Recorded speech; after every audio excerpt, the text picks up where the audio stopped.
नमस्ते। Ups palsy की बच्चों की रिकवरी ठीक से नहीं होती है। जितना प्रोग्रेस होना चाहिए जब वो दिखता नहीं है, तब पेरेंट्स मुझे हमेशा बोलते हैं कि मैडम हम भी तो एक्सरसाइज करवा रहे हैं, लेकिन उतना हमें फायदा नहीं हो रहा है। क्या सर्जरी करना चाहिए या कुछ और करना चाहिए? समझ में नहीं आ रहा है क्यों हाथ ठीक नहीं हो रहा है। कितने महीनों से, कितने साल हो गए, अभी एक्सरसाइज तो ऑलरेडी चल ही रहा है। लेकिन जब ये क्वेश्चंस पेरेंट्स पूछते हैं, तब मैं उनको एक ही क्वेश्चन पूछती हूँ कि आप क्या एक्सरसाइज करवा रहे हो और कब से करवा रहे हो। तो काफी बार आंसर हर एक पेरेंट से लगभग सेम ही आता है कि हम तो एक्सरसाइज, जब बच्चा किसी का 1 महीने का है, किसी का 10 दिन का है, किसी का 5 महीने का, किसी का 8 महीने का, या किसी का साल या 2 साल का। लेकिन हर किसी का एज अलग अलग है। बट जब मैं ये पूछती हूँ कि एक्सरसाइजेस क्या करवा रहे हैं, तब आंसर लगभग फिर से वही सेम होता है कि हाँ, जब पहली बार हमने दिखाया था तो एक कुछ 4-5 एक्सरसाइज बताए थे, तो वही एक्सरसाइज हम करवा रहे हैं। वही एक्सरसाइज आप कितने महीनों से, वीक्स, महीने से लेके सालों तक अगर कंटिन्यू करवा रहे हैं, यही मेन रीजन है कि बच्चे की इम्प्रूवमेंट नहीं हो रही है। क्योंकि सबसे इम्पोर्टेंट समझना ये ज़रूरी है कि अप्स पाल्सी की बच्चों की अगर आपको अच्छी रिकवरी चाहिए, तो उनके बढ़ते एज के अनुसार एक्सरसाइज करना क्यों ज़रूरी है।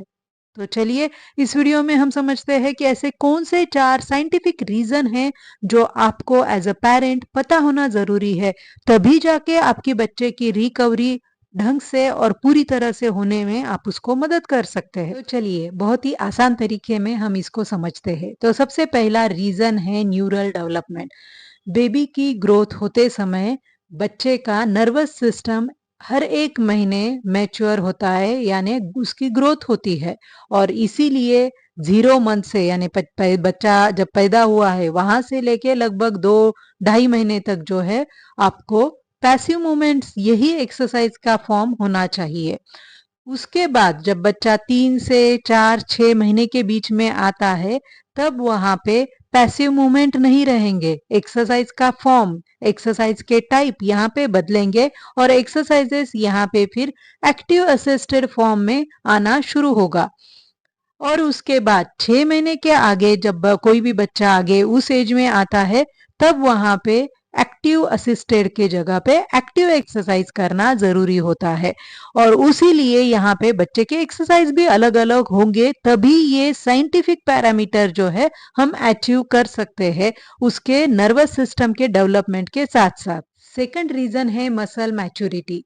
बच्चा जब पैदा होता है तब उसके मसल्स बहुत वीक होते हैं, और जैसे जैसे उसका एज बढ़ता है, मसल की स्ट्रेंथ हो गई या मसल का टोन हो गया, वो धीरे धीरे चेंज होता है। और इसीलिए एक्सरसाइज भी यहाँ पे अपग्रेड, यानी बढ़ते हुए डिफरेंट वे में बढ़ना, यानी कि नंबर ऑफ एक्सरसाइजेस नहीं, बट एक्सरसाइज का फॉर्म जो है वो अपग्रेड होना जरूरी होता है। तभी उसकी मसल मैच्योरिटी एज के हिसाब से स्ट्रेंथ और टोन उसका प्रॉपरली इम्प्रूव होते जाएगा।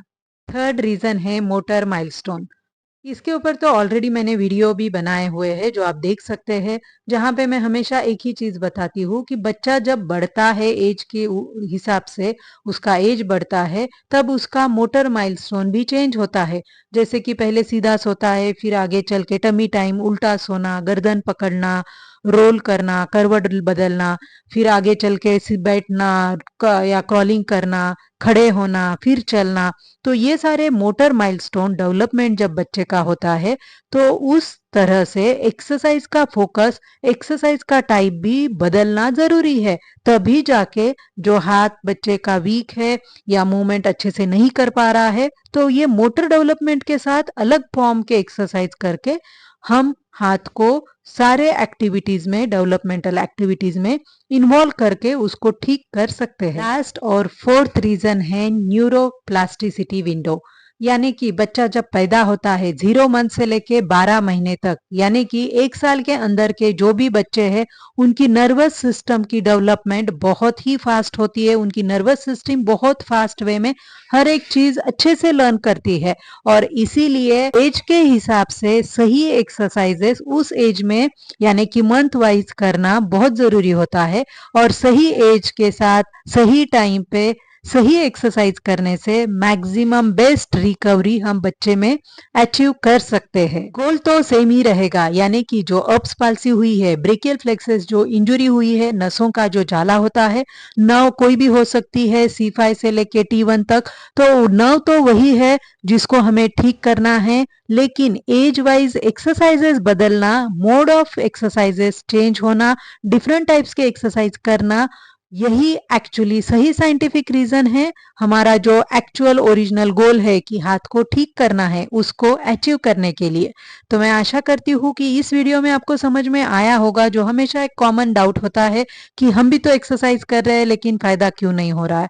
तो ये 4 प्रिंसिपल्स जो साइंटिफिक रीजंस है, इस पर अगर आप फोकस करोगे और इस तरह से साइंटिफिक वे में step by step age wise exercise अगर बच्चे को दोगे, तो डेफिनेटली हम बेस्ट लेवल की रिकवरी बच्चे के हाथ में अचीव कर सकते हैं। तो इस वीडियो को आप जो है मैक्सिमम शेयर कीजिए, लाइक भी कीजिए, ताकि जो पेरेंट्स अपने बच्चे के इस प्रॉब्लम को लेके सफर कर रहे हैं, उनको कहीं ना कहीं वो आशा नहीं मिल रही है कि बच्चा अभी क्यों नहीं ठीक हो रहा है और क्या करना चाहिए, तो उनके लिए ये वीडियो एक मार्गदर्शन का काम करेगा। और नई इंफॉर्मेशन के साथ मैं आपको फिर से मिलूंगी। तब तक के लिए धन्यवाद।